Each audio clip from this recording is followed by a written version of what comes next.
assume it'll only go live from the point I press go live.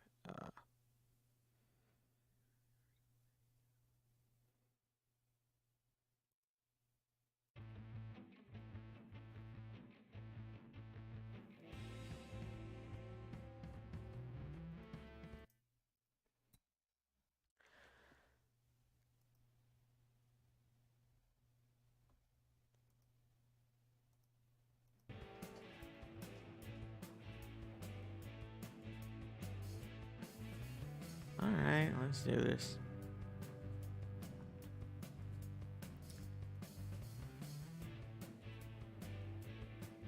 So I was on Twitter the other day, and I was, Twitter, and I came by a person who saw that the early reviews of Dungeons and Dragons were fresh on Rotten Tomatoes. And it was like, everyone who was concerned about the D&D movie, how does it feel to be wrong? And it was a very aggressive statement. The thing is, I'd been reading reviews, and I thought it was kind of odd that he said that. So I decided, let's take a look at some of these reviews. So I've already read some of these, which is why I felt comfortable titling this "They Are Concerning," but we're gonna go through them and kind of break them down. But the first point I want to make, and this is important for any time I'm reading anything, the people who get early access to stuff are going to leave slanting positive reviews. That is just part of the arrangement of the network and whatnot. So, for example, you have the if we have, say, a video game review, because the internet is so reliant on relevance, leaving a good review on something then incentivizes the publisher to let you get access to that thing early, and that exists on all the levels. So if I am leaving nothing but bad reviews for, say, a Disney movie, and I'm a Disney reviewer, Disney isn't going to give me early access to their stuff because they only want the good reviews.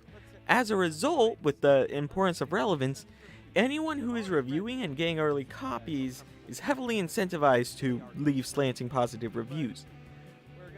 For this reason, I am immediately skeptical of almost all early reviews, and that's all we have of the D&D movie right now. But even reading the reviews, I feel like it's not going to be that great of a movie. Let's walk through it for a bit. So I pulled some up to read and reference. This one's from discussingfilm.net, and it is the first one I read. I try not to say I'm sorry. The appeal of the role-playing game Dungeons and Dragons is making your own fun. Getting a group of friends together, creating characters, embarking on a quest dictated by your dungeon master is an unrivaled experience. How does one translate that to the big screen? And then the person cites Dungeons and Dragons 2000. I have not seen that movie, but he says it's bad, which, it may be. It describes the script as corny. He goes through it. But now they're doing one that the Dungeons and Dragons Honor Among Thieves, and they seek to recreate the fun of the game in their adaptation. So, the review, remember, these slant positive more often than not, and it says, while its pervasive humor may prove unwieldy at times, so there's already a problem there, the humor. I think the humor is going to become a very debated subject as it goes through. So what goes on with humor is some D&D games have very high humor and some don't. So what I think is gonna happen, because based on the trailers and stuff, this is gonna be a very high humor movie. Is this gonna become a very contentious matter to debate whether the tone of the D&D movie was right or wrong? So I've been in quite a few games. I have been in some very high humor games. I've also been in some games with a mostly serious storyline. I'm normally DMing these. I've also been in games where it's basically just a war game with extra steps. So with that in mind, while the humor might work really well for your Monty Python games, there's gonna be a lot of people that play other games that play in their more serious games, and they're gonna look at this and they're gonna be like, that's not what my D&D games look like. So I picture this one's gonna become the biggest point, the tone is gonna become the biggest point of debate whenever this movie comes out among the D&D fan community. That being said, it doesn't necessarily mean that the tone's going to be bad, but the thing about comedy for me is you need to really lean into the comedy, because once you start leaning too hard into the comedy, all the drama can easily disappear. For example, Thor Ragnarok. You know, that one had a lot of jokes, but all the drama was gone, and it wasn't an exclusive comedy whenever it was designed. So whenever it's not designed as the point of it is the comedy, Thor Ragnarok has the problem of the jokes often get in the way of the script, and this happens a lot in Marvel movies. It can be balanced, and when it does, and when a movie maker can balance the drama and humor, it can make for some amazing stuff. Some early Marvel did that. I believe the Avengers, but you'll notice that the joke rate in early Marvel was a lot lower, so it was more like, oh, here's a joke to try and keep you amused, but they didn't lean hard into the jokes at first, and then they started leaning into the jokes. The jokes were always more like extensions of the character. You know, you have the Tony Stark philanthropist. That's not what Tony Stark is. But why did I? Sometimes I say words I don't know the meaning of to sound photosynthesis. Anyways, I should know the name. Why is that word bugging? Okay, we're philanthropist. Love of humanity. Yeah, that wasn't Tony Stark. Anyways, so I think the tone of the movie is going to become very contentious, is what I was saying, and I'm talking way faster than I do when I record my videos. Whatever. Okay, so let's look through. Let's see some more of this. So what's notable is almost none of these reviews are written by D&D players. Here it says the mystical world in which Dungeons and Dragons is set. It's the Forgotten Realms. Everyone who plays D&D will pick up on that fairly quickly, but you know, Bard and former member of the Harpers, Edgin Darvis, and his barbarian associate clumsily pull off a daring escape from imprisonment, looking to retrieve a mysterious treasure to reunite protagonist and his estranged daughter Kira, Chloe Coleman, and his deceased. Man, my words get caught in my tongue. Sorry. So basically, it gives a brief kind of, they're doing their epic adventure. They get their tiefling druid. Let's see. The biggest sticking point for most audiences in this movie will likely be its script, and I would agree. I focus on the writing on movies more than the special effects. I always think, or I think and I say, if a movie needs you to turn your brain off to be enjoyed, that is an admitted fault, not a problem with the viewer. For example, because people will do the turn your brain off argument. I hear it a lot, and it's pet peeve. It's turn your brain off to enjoy this movie. The thing is, if we exist in a world where there's movies where I don't have to turn my brain off, and the quality is not lowered when watching those movies if I do turn my brain off compared to if I turn my brain off watching a turn your brain off movie, why would I opt for a turn your brain off movie? It's just an admitted failure of the movie that you can't look at it with an active mind. And I know that's a whole thing. But the movie we see this. There are very, let's see. Corin bursts. It bursts at the seams with lively humor. I tell you, it's gonna be argued about for a while. I do wonder how seriously it'll take itself. It might end up a little like Monty Python in that it's enjoyable for the humor alone, but I don't really have any guarantees of that. Monty Python's good. Entirety of Monty Python is up on YouTube for some reason. It's hilarious to me.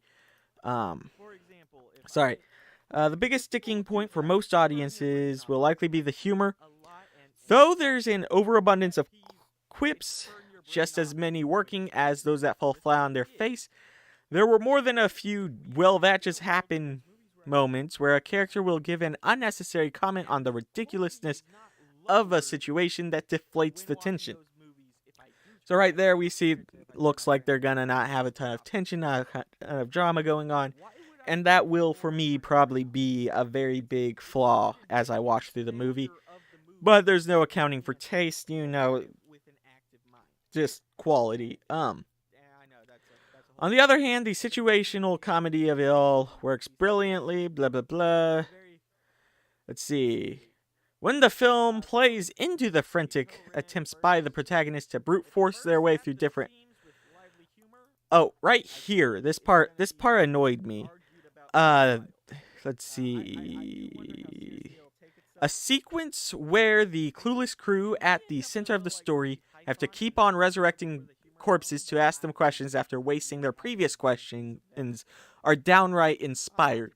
When the film plays into the frantic attempts by the protagonist to brute force their way through obstacles, it's dynamite, perfectly mirroring the tabletop RPG's appeal.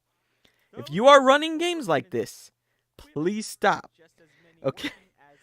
You should not be brute forcing your way through doing the same task over and over. That's not the appeal of the game. It's, oh, this failed, let's try something different. Or, oh, we aren't good enough for this, let's come back later when we're better. If you're playing a game where you try to do something, you fail, and then you're like, oh, I'll just do that again, I guess. And then you do that multiple times. That's not a quality of the game. That's just downright. That kills your pacing and that ruins a proper game. Or it doesn't ruin, but it can definitely drag down a session. So the fact it's being put here as if it's a good thing bothers me a lot. But like I said, these aren't written by RPG players, and maybe that sequence really is just that funny that it's worth it. An area where viewers may be lost is the heavy usage of D&D mythology that mainly comes across as white noise. I don't like the sound that's white noise.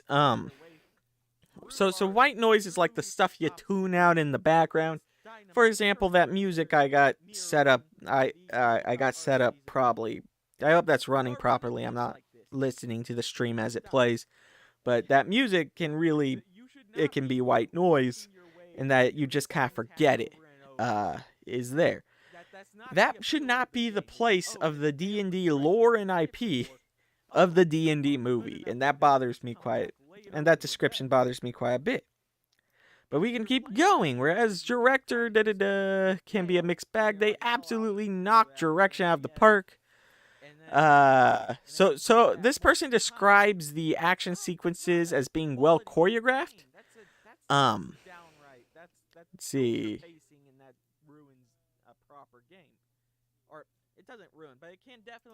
Sorry.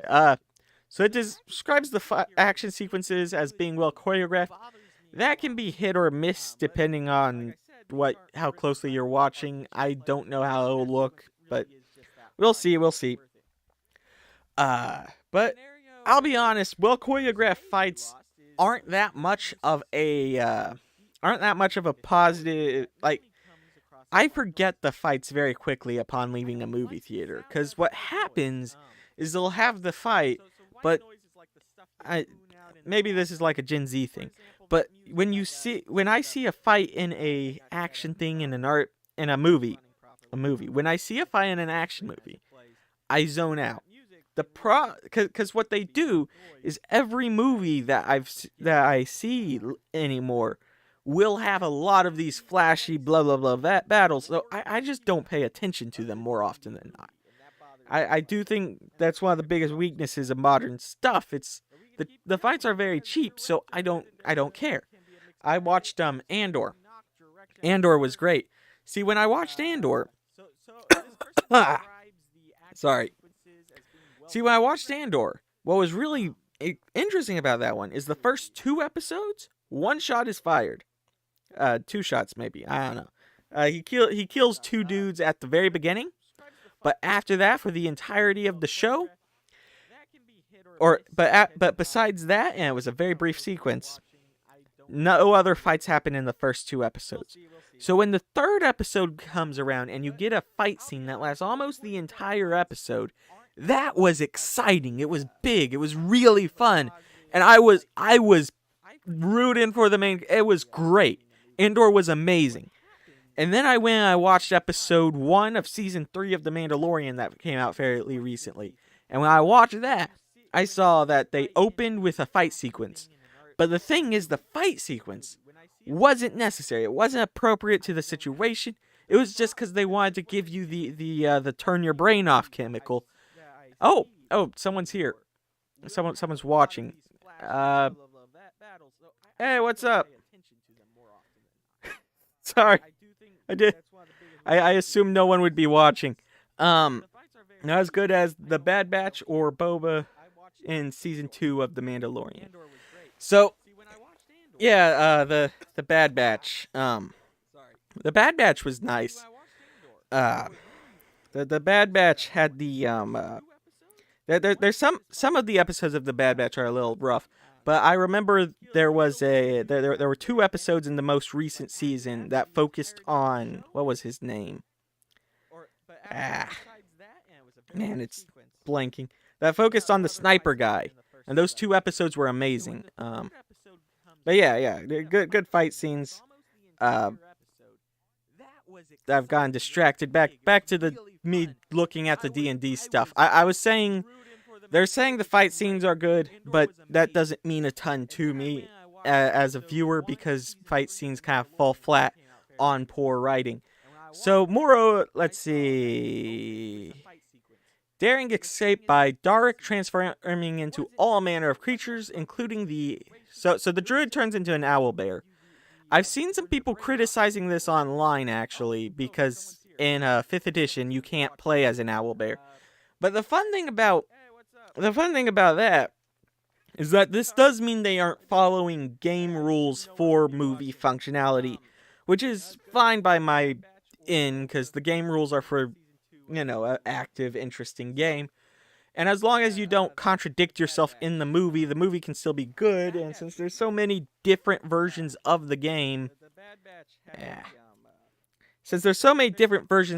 I don't actually mind that they have the rules broken as long as they don't self-contradict themselves.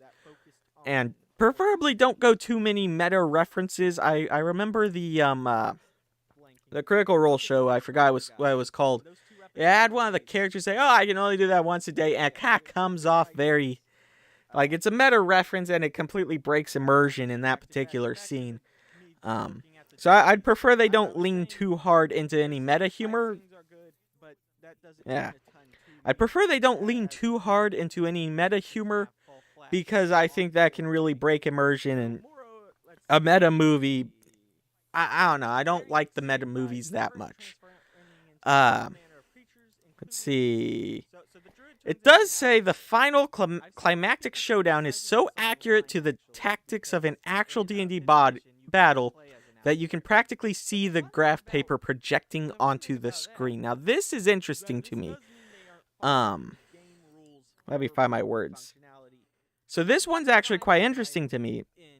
So if this is true, sorry, itchy face. If this is true, and it's like you can feel the tactics in your head playing out as they would logically progress within the universe, that could be really good. So like I was saying Andor earlier, everything in the 3rd episode of Andor was set up and established in episodes 1 and 2. So that everything played out perfectly logically and as you would reasonably expect all the characters to go. And I loved that scene. So if this is accurate, it could be enough for me to say the movie's fantastic on that strength alone. But we will see. We will hopefully find out as it comes out. Someone Yes, it was Crosshair and Cody. Thank you, Noah. You're Noah from Discord, right? Yeah. I'm pretty sure I know him on Discord. Anyways. Let's see. If there's one... Now, this part's kind of annoying. It has an abundance of imagination, it says. So, the thing... Sorry, my throat isn't fit for talking this fast. And I don't... I need to slow down. There we go. So it says it has an abundance of imagination. So the thing about an abundance of imagination is that it doesn't really have any of that. It has an abundance of IP, of pre-established IP from Dungeons and Dragons. Saying it has imagination is more likely referring to the number of original creatures that already existed and they just haven't seen on screen before. So, for example, as we read through this, they say mimic creatures that impersonate objects. See, this is not a statement any D&D player would write, or frankly anyone who's played a lot of video games. A mimic is a creature. It's like, so how it should be it'll say hawk people, lizards, mimics, and then maybe like a quotation mark, a parentheses for if you need to explain it, but it would not be in quotations because they need to explain what that is. Panther-like displacer beasts that can project a copy of themselves. Let me find my words. Lost my view. Okay, Panther-like displacer beasts. I've never actually used or encountered displacer beasts. What are the displacer beasts? Sorry, I will go on tangents. Of course, that's probably clear from the amount I talked about Star Wars. Let's see, displacer beasts, page 81. I have to keep some noise filling the void while I try to find. Alright. Yeah, through it.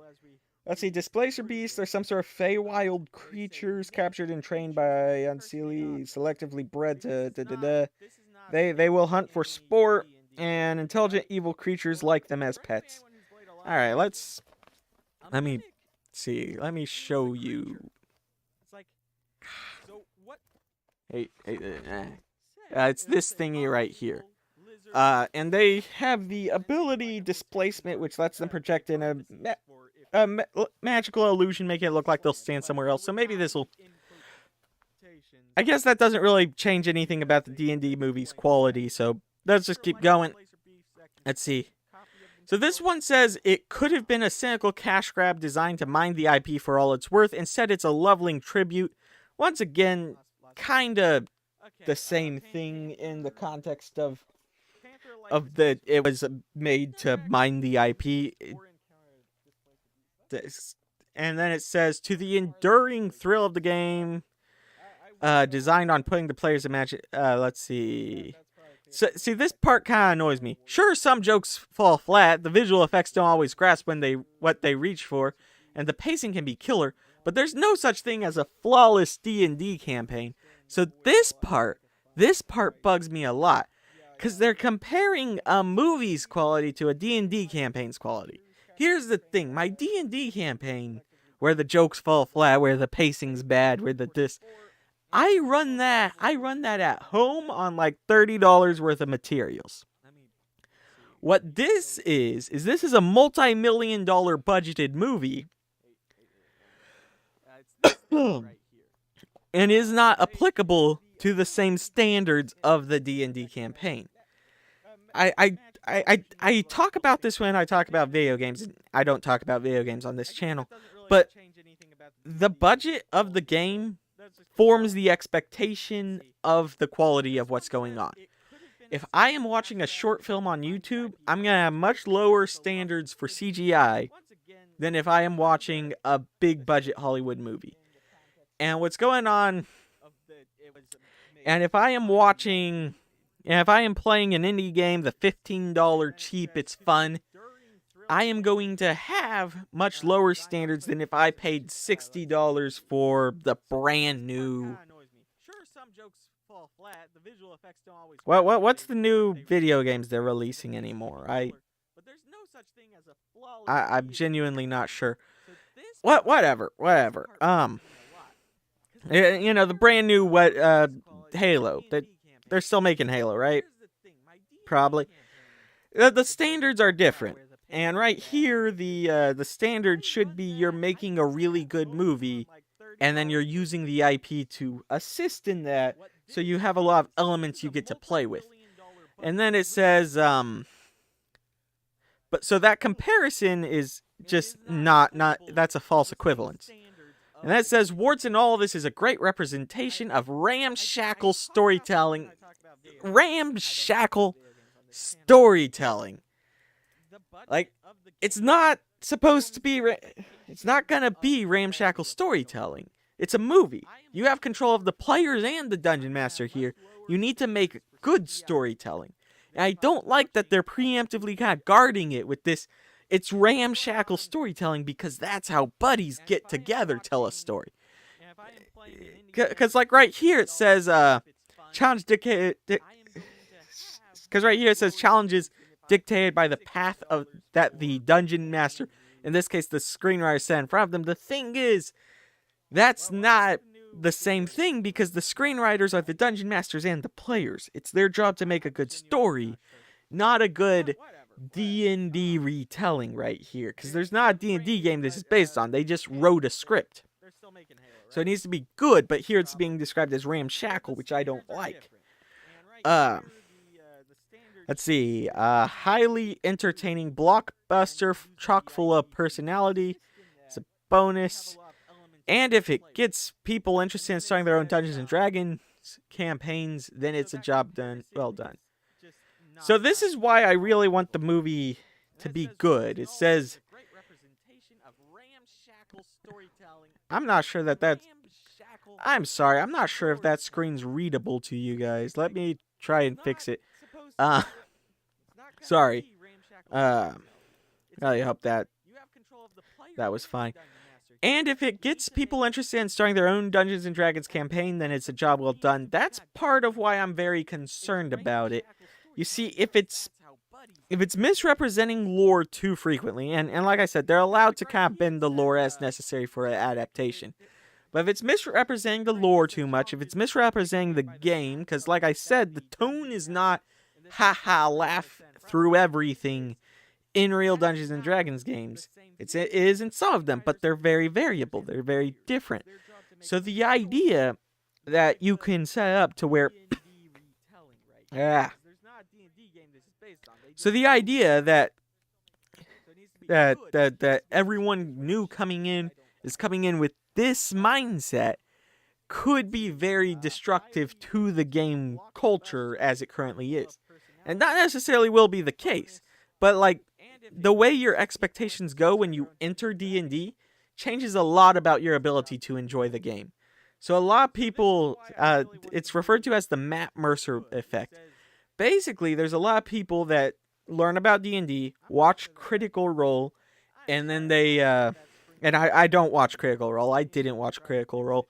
Will watch Critical Role, and then they will introduce themselves to the game with a group, and then realize that the game actually plays not the way Critical Role plays, because Critical Role has a very different mindset for how they play the game. So what's happening here is I think it's going to be a very similar effect, and that doesn't mean that everyone who's being introduced to the game new is going to have an appropriate expectation for how the game will feel, especially in groups that like to keep their plot serious. So that's part of my concern. Let's see. Now, it does say chocked full of personality. I do like movies with personality, so maybe that'll be enough to save it. To save it in my brain, even though I have these, worries. Who knows? I don't know. Wizards of the Coast kind of mismanaged the IP lately. I don't think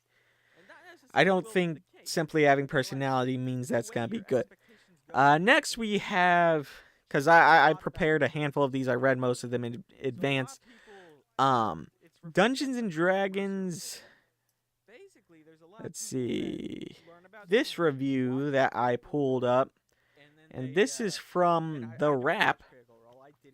Chris Pine and lead a tabletop game adaptation that will appeal to fans and non-fans alike. Blah blah blah blah blah. Or sorry, I shouldn't blah blah blah through that. So the ability, so if it does appeal to fans and non-fans, that's a good thing. Like I said, but there's no real way to tell.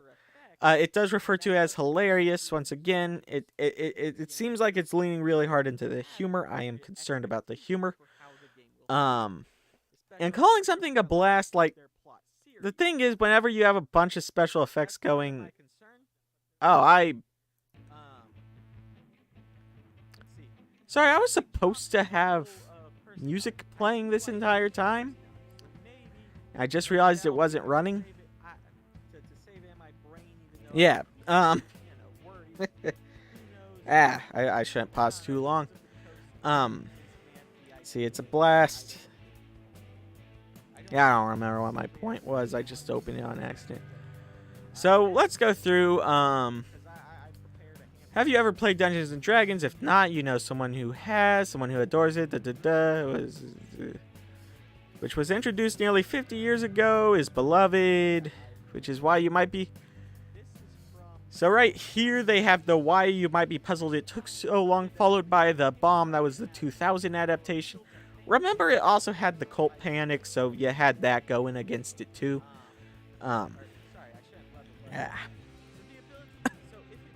It's a fantasy comedy that brings the world of the game, at least one version of it, to audiences. So right here you have it's the Forgotten Realms, and they have other settings.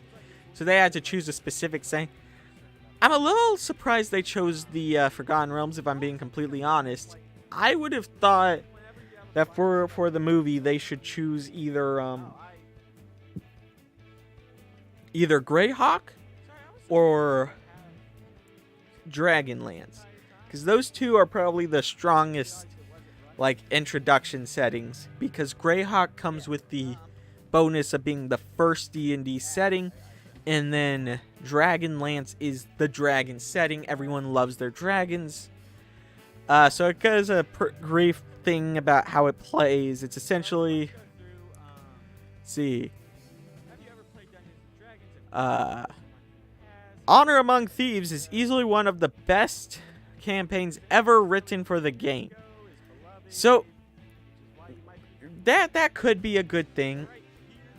I don't necessarily know. Best campaigns ever ran for the game. Here, one second. I'm gonna do a quick check on the audio real quick. I'm thinking about it too hard now.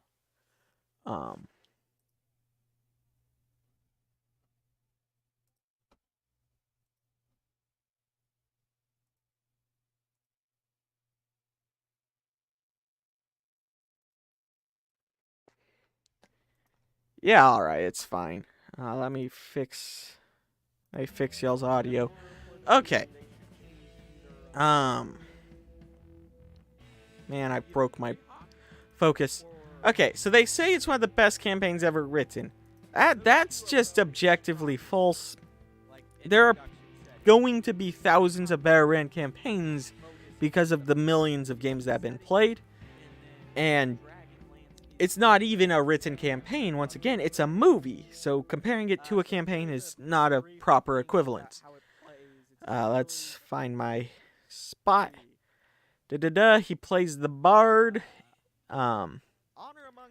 He wants to reunite with his daughter. Okay, that could be really good if it's leaning into those family themes. You can get a lot of drama from that, but I have my skepticism on the exact drama level here. And then they enlist an old face from their let's see, they get a sorcerer and then a druid to avenge in a heist gone wrong. The Red Wizards took over their beloved city. Let's see. It does say it's approachable to folks who know next to nothing about the game, which is a concern that one might have. I do wonder if just the fact that it's Dungeons and Dragons might cause people not to choose the movie. But I assume what their hope here is to draw in new players from the movie. So the movie has a good shot that it's gonna. I don't know how well the movie's actually going to do. So it's going to be interesting to watch how it affects the landscape. Let's see. It takes efforts to truly hook the audience and explain blah blah blah. He plays the bard.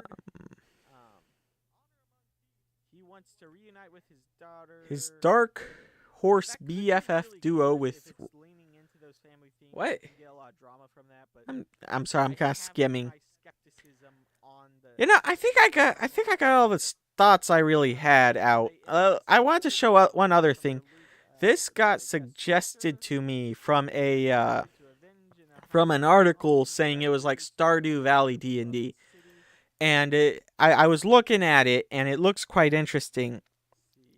I might try and do this as a live stream. I've been needing to relax just a little bit more lately. And I used to like Stardew Valley. So the idea of like a Dungeons and Dragons Stardew Valley could make for some very fun live streams. And I guess I just wanted to present that to anyone who cares enough to listen to me ramble. Leave a comment or something. But yeah, that's all my thoughts on the D&D movie reviews. I'm concerned. It doesn't mean it's going to be a bad movie, but Hollywood movies have a tendency to not be very good lately. I just haven't been feeling the quality. And then you have the Wizard IP being very rough just in general. So yeah, I'll call it there. Let me know if you want to